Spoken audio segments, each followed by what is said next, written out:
Right, well, good morning, Wollongong. Oh, come on. Good morning, Wollongong. That's better, we nearly got there. Everybody stand up. Right, have a good shake, have a good stretch. Feel better? Yeah, that's it, okay. Now, come back in the room, don't leave. Well, welcome, thanks for reminding me. What I want you to do now is just turn to somebody, and I'd like you just to take 30 seconds and tell them something that you're grateful for this morning. Not about 30 seconds. What are you grateful for?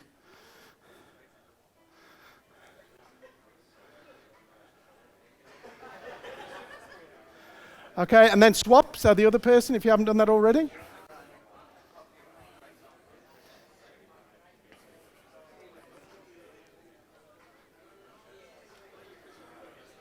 Okay, thank you. Thank you. Take a seat. Take a seat. Thank you very much. Why do that? Why do that? I come out of a lot of experience. I'm actually only 24. No, I'm not. I come out of a lot of experience of life, a lot of different ways of looking at the world, a lot of history, a computer scientist, a social scientist, a business person, a project, all sorts of stuff I've done. My mother keeps asking me when I'm going to get a proper job. So at age 56, I don't think there's much chance, but we'll see what we can do. But one of the things that I've come to the conclusion of is that we all need to be a lot more positive about life and a lot more positive about things. And it's very important to express gratitude for what we've got, because we've all got a fair amount and we're all very fortunate. I always think we are anyway. So that was why. So start the day with gratitude. I took a photograph this morning looking at the hotel at breakfast. What a wonderful sight. You see the sun coming. So that was just a great way to start the day. Very grateful for that. So in my work, in my business life, in my social life, over the past 50 years or so, I've seen far too many people struggle under poor leadership, and I've seen people who've struggled to lead effectively. It is a very difficult skill to master. It's a set of skills. It's an outlook on life that's difficult. And I've learned through experience. I've done research. I've worked as a leader. I've worked on writing in the area. I've looked at how different ways of overcoming those challenges. There are lots of different leadership models.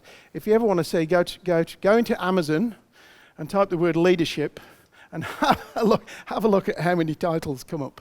There's an awful lot of them. But now what I try to do is I try to work with people. I try to walk alongside them, and I give them some ideas of how I can help them to introduce what is called positive leadership. It's a relatively new term that's come into the academic world and the business world over the last decade, really. Bless you. And what lights me up, and what is it all about? It's about delivering value. So how do we deliver value, more value to your organisations, to yourselves, through some form of positive change? So I like helping organisations, small and large, individuals, to find their leadership mojo, for want of a better expression. It's a bit like developing a successful sporting team, and you will have to forgive me, but the example that I always use, because I lived in New Zealand for 9 years, is the All Blacks. You watch what they do, and that's what they are. That's their philosophy. They're all about the positive. What can I learn from that situation? Don't go blaming anybody. I have a fellow New Zealander. Was that the occasion? I know I sound English, but I am a New Zealander. So here we go. Nope. Aha! Another piece of technology is working. This is Kim Cameron, who's a professor, an American professor, who really has brought the concept to bear. Positive leadership enables positively deviant performance, fosters an affirmative orientation in organisations, and engenders a focus on virtuousness and the best of the human condition. So very senior researcher in America, highly respected in the academic world. So what I do in leadership is different, because what I do is I encourage deviance. That's what I do. And why so? Well, I tried to be normal once. It was about the worst 2 minutes of my life, I have to say. So that's apparently that's attributed to Jack Nicholson, which gives you some idea of the way that I'm thinking about this. So, positive leadership. What I look to do is to address some common issues that are going on in organisations. I was chatting with Alan about this last night, one of my co-presenters here. There are enormous levels of disengagement in workplaces worldwide. I'm going to give you some figures in just a moment. There's poor productivity, there's limited creativity, there's a paucity of good leadership. There are good leaders out there, of course there are, and you will have worked for some, and I've worked for some, but there's not as many as we would like. And what are those? Some of those issues? Let's give you some statistics. I'm a scientist, so I love some numbers occasionally. So, this is from the Gallup organisation, and I can give you the reference to the report. Worldwide, full-time employees who are highly involved and enthusiastic about their work, in other words, they're engaged, as a proportion of the workforce.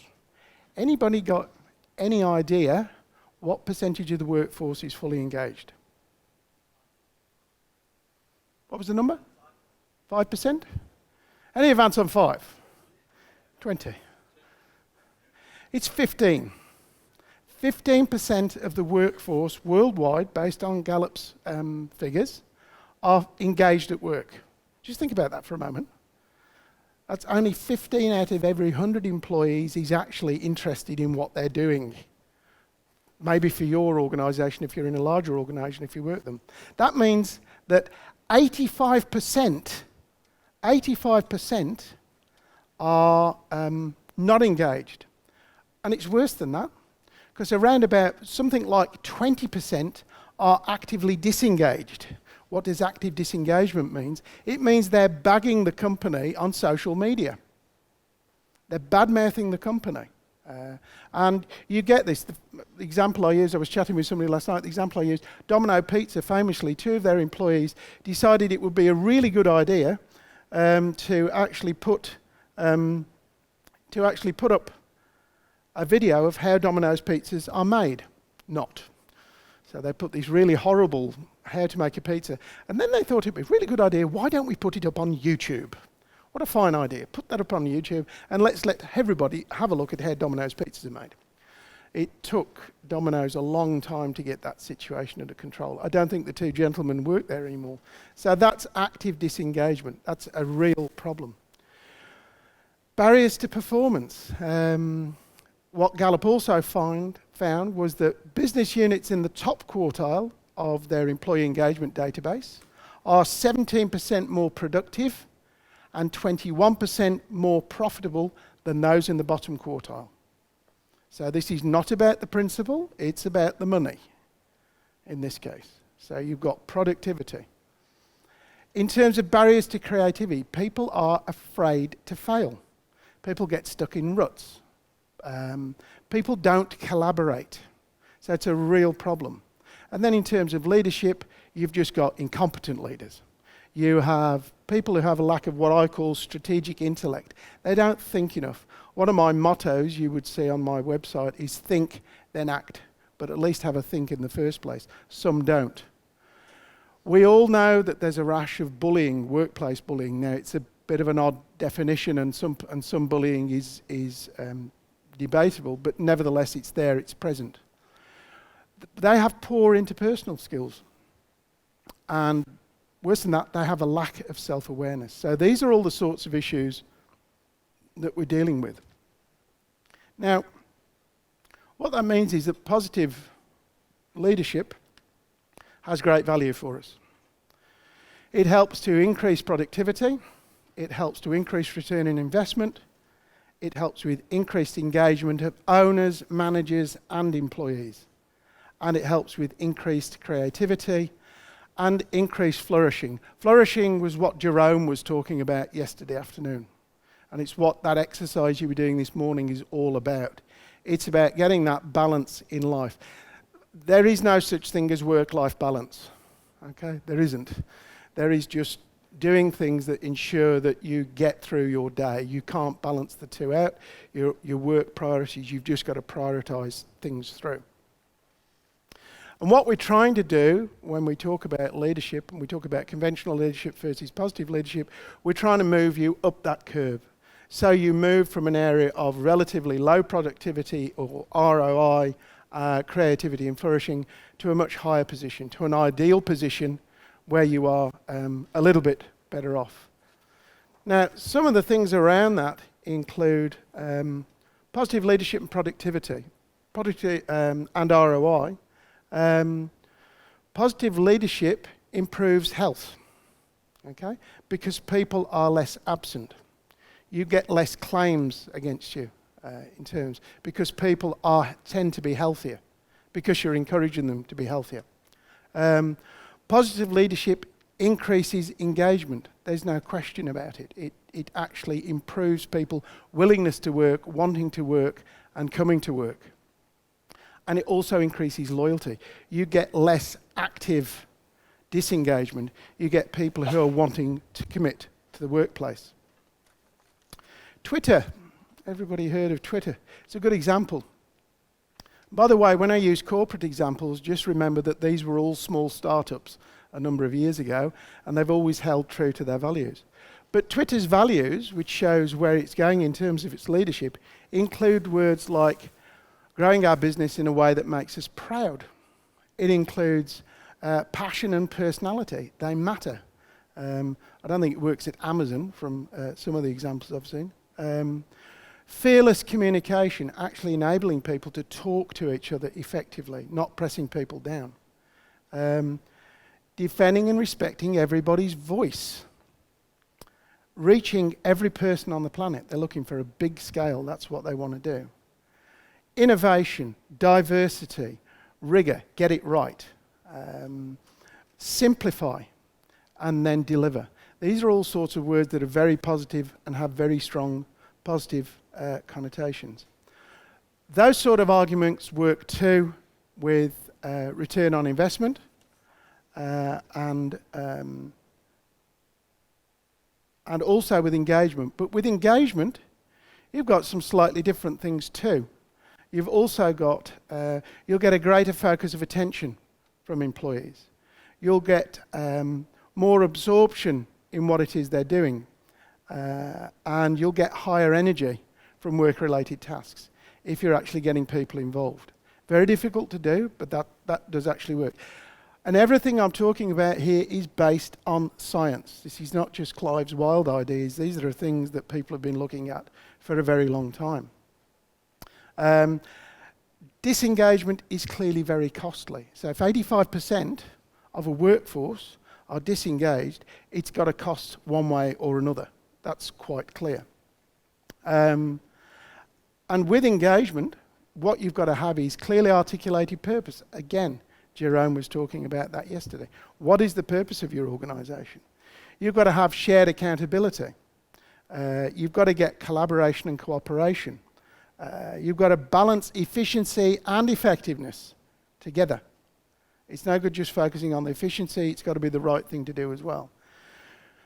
Leaders within these types of organisations have to serve their employees. Richard Branson, you look after your employees will look after your customers. So that's the idea. It's a very old idea, actually. Robert Greenleaf on servant leadership. You've got to think about improving. How are we improving? Asking the questions. I was talking with one of the group last night around how he's trying to manage his difficult employment situation. He's never satisfied with what he's doing. He's always trying to improve it, always trying to find something new. And that's a very positive approach to leadership that he's undertaking. Emotional intelligence, in other words, understanding where your employees are coming from and where you want them to actually go to. All of these are key to understanding the positive side of leadership.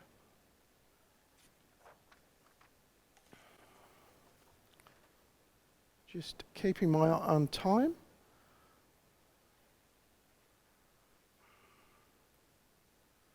Okay. So what does it look like? Well, it looks something like this. Positive leadership. What it looks like is In the positive psychology world, there's a very strong set of concepts, and I think I asked some of you to complete a questionnaire called the VIA survey of character strengths, and I'll talk about that towards the end of the session. But the idea is that you look at somebody's character strengths, and they're grouped into what are called virtues, and those actually influence how people make decisions. They're the basis for decision making that go through. They're all about your values, how you approach life, what you actually do. That is all based on science. Many years of scientific work on developing ideas around character strengths. That influences how you make decisions, but it's also influenced by your purpose. Again, Jerome talked about your purpose yesterday. I'll come back to that in a moment or two. But what is it that you are aiming to do? Where is it you want to go? How are you going to get there? It's also based on the level of creativity in actually approaching a particular situation. I was once told, when I was trying to create a new course at Bradford University many years ago on project management, I was told that we couldn't possibly do that. That didn't work in 1974. This was about 1993.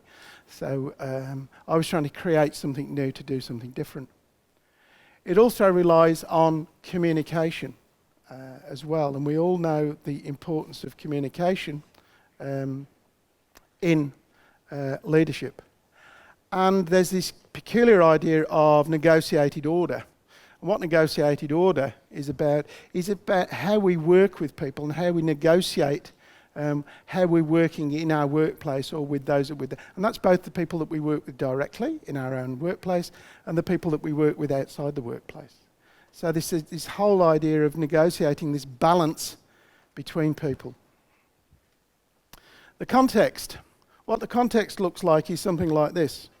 We've got our private world, which is our inner thoughts, and one of the jobs of coaches is to actually get you to share your inner thoughts with the coach so they can try and work out what's going on with you.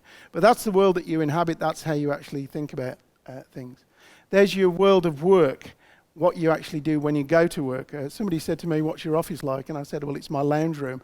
I don't have a very long way to go to work. But that's my work world. So my work world is actually me and the dog at the moment, which is interesting, unless I bother to get out of the house. The work world is inside the social world, which is the broader sphere that you work in terms of life in general, going out into public. But work world is within that. You've then got the physical world, which is when we go outside the door and go down to the beach like I did this morning.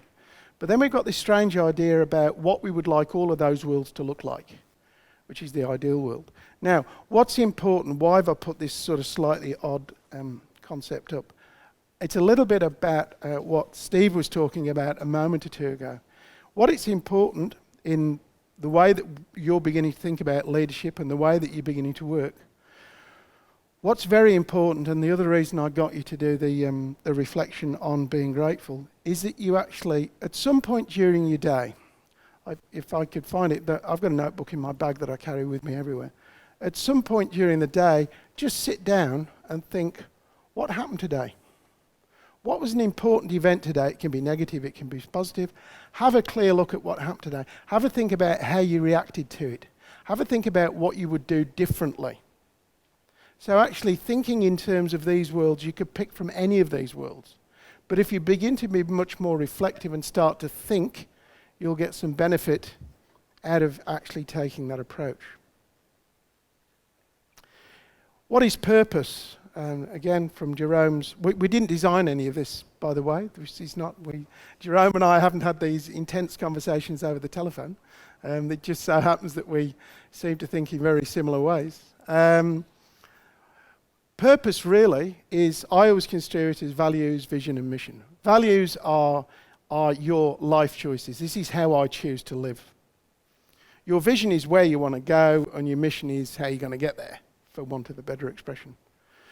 Values set the scene for your vision. Okay, your values, what it is you stand for, say this is where I want to go. Your vision is enacted through your mission, because your mission is what you're actually doing at the time. And your mission is how you actually live your values. So there's a neat construct. And purpose sits in the middle. And I spoke with one or two of you last night, and some of you have got the very clearly defined purpose. But if you don't know where you're going, then you need to sit down and think these through very carefully, talk with your coach, talk with Steve, talk with somebody like Steve, about really refining that and getting that together.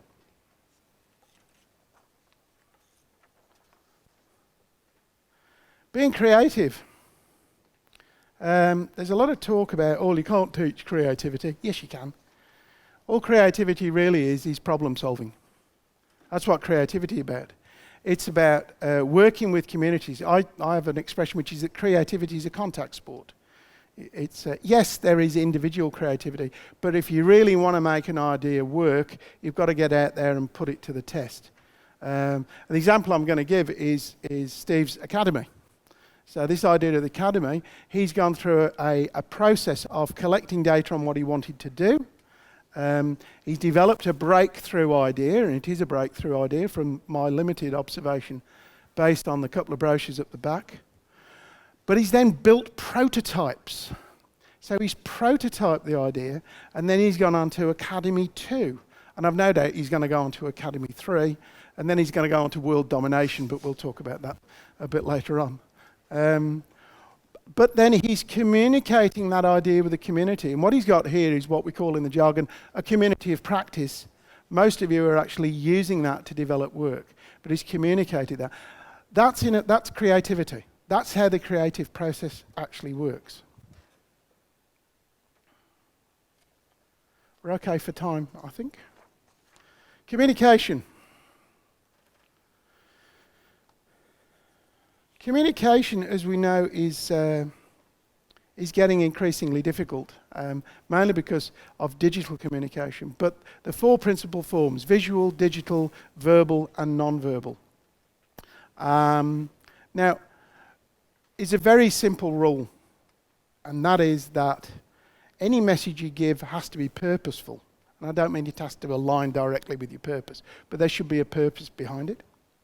It needs to be clear and concise, because people are, as they say, time poor. I don't know who invented that expression. Because what you're trying to do is to have an accurate exchange of information. That is communication. What does that actually mean? Well, in practice, my favourite expression is don't press send. So the people who are all going away on Twitter, we're eventually going to have children born with thumbs that are about 10 centimetres long. By the way. But communication really is around conversation between people. So these things here, this is my rave for this morning. So people spend hours and hours and hours compiling texts, and they send their text, and then they send their text message. And then they spend another 20 minutes responding to the text message that came back to the text message because somebody's misunderstood what they said in the first place. They then send an email message through their phone, and the email message gets misinterpreted because they've said something strange in the email message, and they go backwards and forwards and backwards and forwards. And my son was complaining that he was having problems with texting, and he wasn't getting the answers he wanted. And I said, I think you might be missing out on the basic functionality of the thing that you're holding in your hand. It's a telephone. Have you actually tried talking to the person who is clearly awake and sending texts back to you? So talking is a much misunderstood form, a much underutilized form of communication, is what I'm saying. So communication, a difficult part of the world. Then this idea of negotiated order. And that is we're constantly negotiating with people to get them to work with you, to do their jobs, to get you a better price, to get you a better contract, whatever your communication forms, but you are doing some form of negotiation. A negotiation is basically a set of conversations. My experience of trying to bring orders somewhere was a large university department at Western Sydney, where I was dean of the business school for a long time. 200 members of staff, 10,000 students, a slightly complex organisation, $75 million of revenue. So you spend a lot of time negotiating with people when you're doing that, and you try and get some form of order in what you're doing so that you don't get that many surprises. So these are all part of trying to get a positive message going. You're trying to really get things together. I'll come back to some of those days in a minute. So, you don't want to listen to me talk all day, I know that, and there are various reasons why you might not want to do that. So, what's in the box, Clive? What's in the box is what it says on the box. There's Lego in the box. So I need you to sort of try and arrange yourselves roughly in groups of about 6. You can stand up, it's okay. I need about 6. So we've got 1, 2, 3, 4, 5, 6, 7, 8, 9, 10, 11, 12, 13, 14, 15, 16, 17, 18, 19, 20, 21. That's a good number, isn't it? We could do 3 teams, I think. We'll have 3 teams of 7. Because in each team, what I would like is 1 observer. I want 1 rapporteur who doesn't take part. So come on, arrange yourselves. Go on. Up.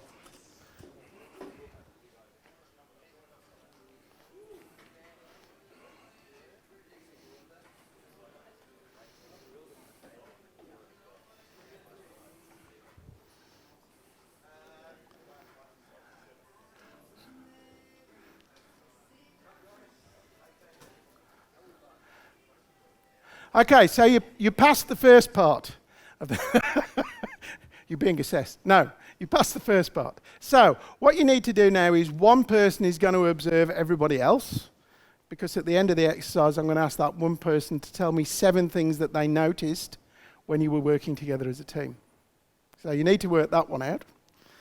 Then what I want you to do is very simple. You open the box.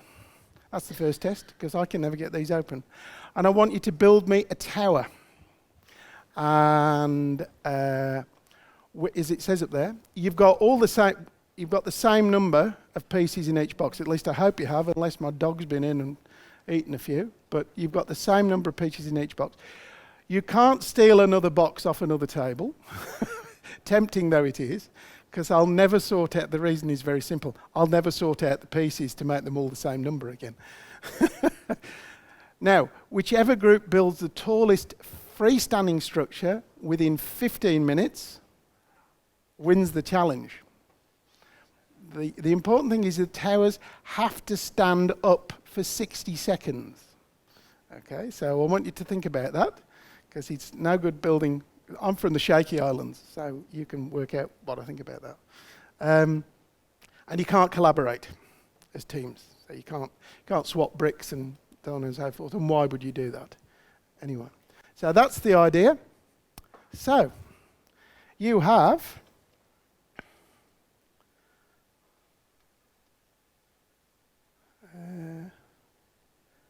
15 minutes.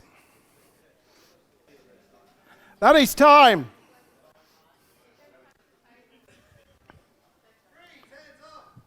Hands up. Right. Right, fail. No. Hands off. All right, Steve. You're cool.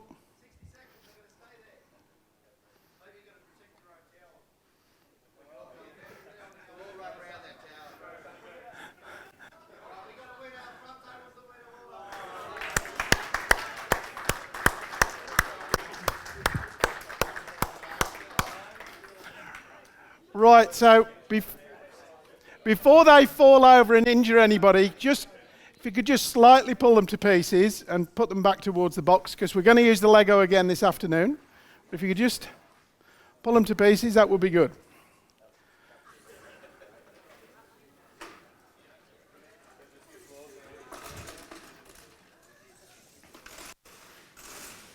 Great, thank you.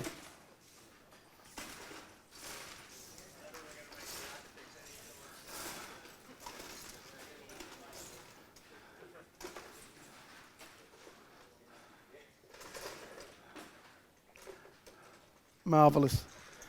Thank you so much. Who enjoyed that? Everybody enjoy that? Yeah? Bit of a change. I once, well done. Give yourselves a round. Hello everybody.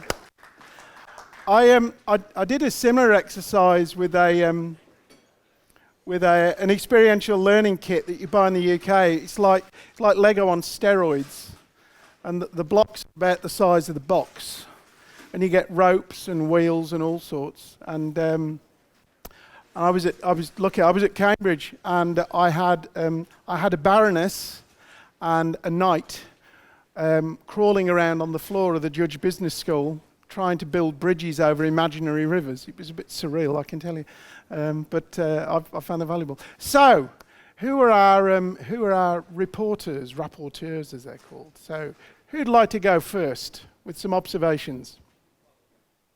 Yep, off you go. Got a microphone? Want a microphone? Yeah.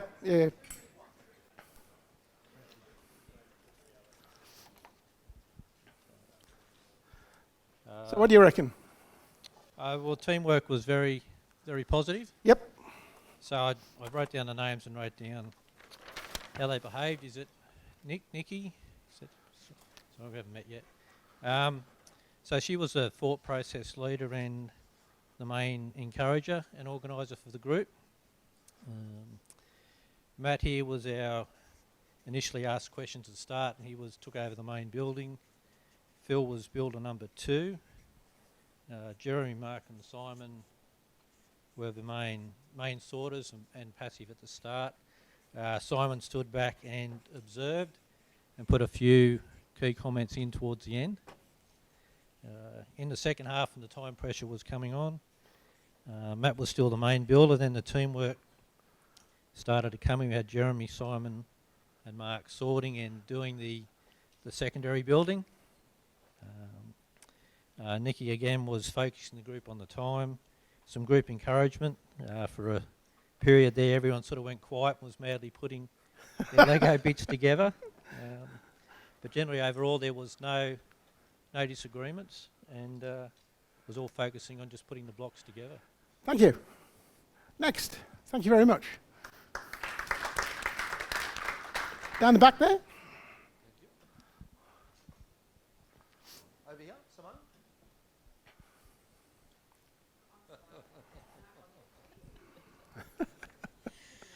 Okay, I've got 2 pages of notes, so I'll summarise. Excellent. Okay, so so it was fairly quickly I started to see different people taking on different roles. We had some thinkers, and we got our group of builders started to happen. Simone was the group rebel. We got the teamwork happening like pretty much straight away. We had a couple of people doing the sorting. We had our builders. And we had some designers, definitely early on in the piece. At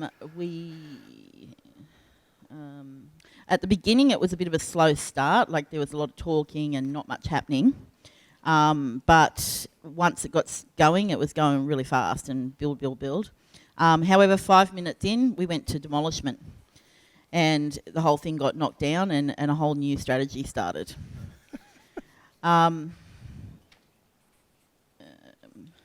We found out that Simone is a Lego expert with her 2 boys. Andrew was definitely very much a thinker. I watched the concentration and the focus on his face the whole time. And Andrew started building his own sections, which were there to add height at the end, and was quite focused on what he was doing. Jess, Brian and Tim got stuck into the building and also the designing at the beginning. I was the timekeeper, especially towards the end, and Simone was helping me out on that as well. I definitely saw the urgency start to increase, so the first half a little slower and, a few jokes happening, but then in the second half it was definitely getting far more urgent. And I saw the inner child appearing definitely in all the group. At the end, there was a bit of questioning of themselves. So they started to look around at the other tables and say, oh, should we have done this? Should we have done that? Have we done it right? But there was a lot of group support going on. And the final bit of it was, oh, should we put that last piece on? No, came from Simone. Go for it. said Brian. And when it was all over and we'd come second, everyone was very happy with their achievements. We did all right. Thank you very much. And finally, our friends at the front.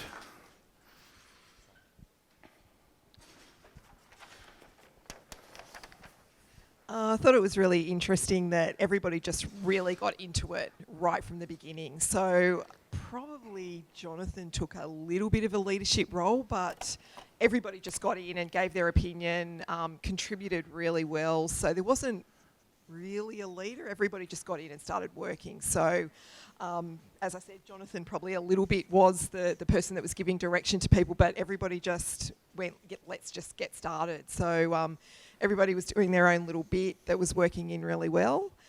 And it just organising different parts, and some people were doing the organising of different shapes to put together and how it was all going to come together in the end. So being in HR, it was really interesting because the communication I thought was excellent. Everybody worked really well together, collaborated really quickly, and I think the rapport was there really quickly as well. The result was we won. Thank you very much. Thank you. Give yourselves a round of applause. So some interesting themes just to pick up one or two on the way through. And I'm not going to talk about everything, but I thought some of the interesting things that came out were questions. Okay. There's a great book, I can't remember the author, but it's called A More Beautiful Question. All right? Questions is how we negotiate. Questions is how we get through issues. You've got to ask good questions. So that's really important. So there was a lot of humour going on, but there were a lot of questions being asked. If I do it this way, if I do it that way, can we get to 4.2 metres? Phil?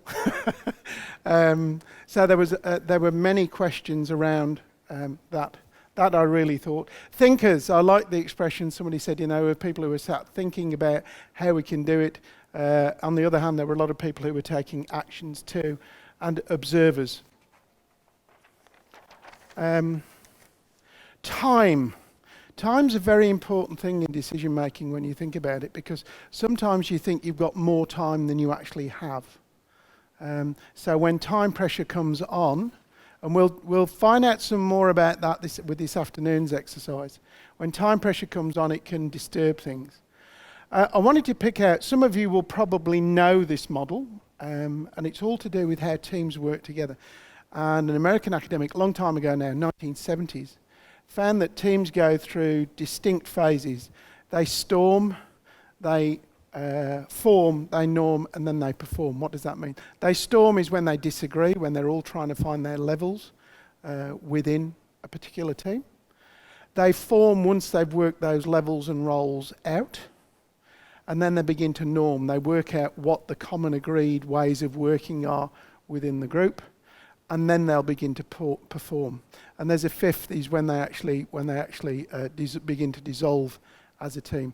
And that's an interesting piece of work. Now, part of the work that I do when I talk about character strengths is, and other people do similar jobs, you can actually get through this storming part a whole lot quicker if you've done some research on who your team members actually are.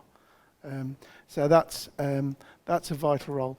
The other theme that I really wanted to just major on, and this is a fundamental principle underlying positive leadership, and that is that it was the front table. There was no one leader. Quite right. There is no one leader. The leader within any organisation of any size, apart from a one-person operation, within any organisation of any size, there can't just be one leader.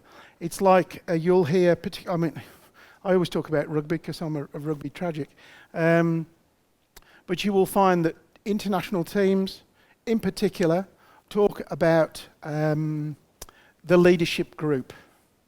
There has to be a leadership group. There has to be a group of people who are respected by the others as a leadership group. So you'll see that within the Wallabies. You see it within the Australian cricket team, and in all the other teams, they're the senior players who do really well. So there isn't, you need, if you're doing your job as a positive leader, you should have other people coming through into natural leadership roles. A long time ago, I was taught by a guy called Wilf Jarvis. He's a psychologist.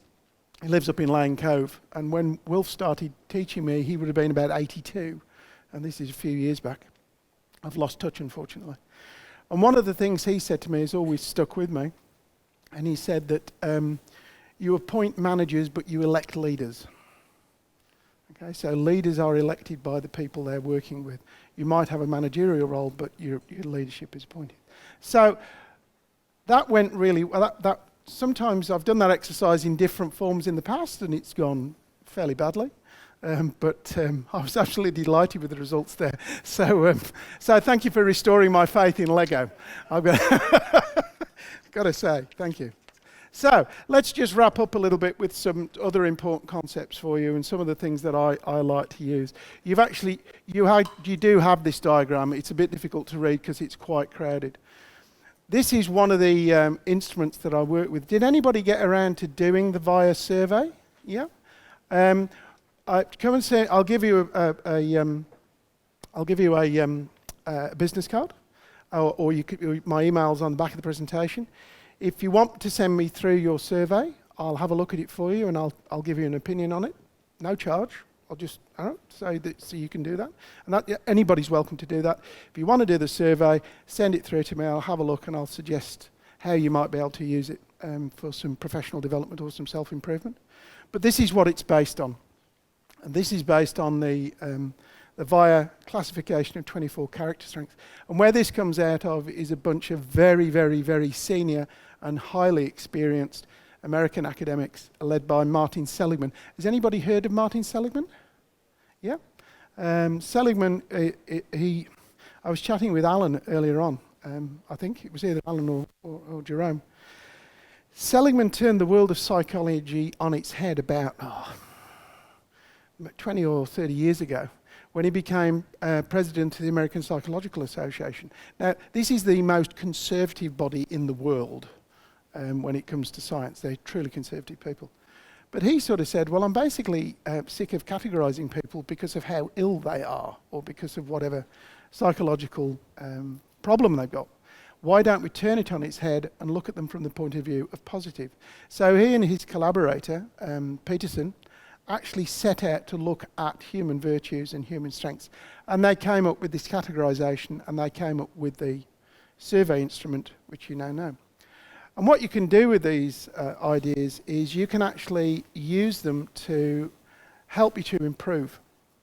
So there's a bit of detail on how you do that, and I'm going to cover off a little bit more just in a moment or two. Why do I like this? It's because it's, well, to start with, I think they've got something like 300,000 observations that they've based the science on. So it's very, very grounded. It's not just something that somebody made up. It's very strong science. There's a whole heap of other research that's gone on that actually backs up a lot of the findings around this. And it's interesting to note that people do work to their character strengths.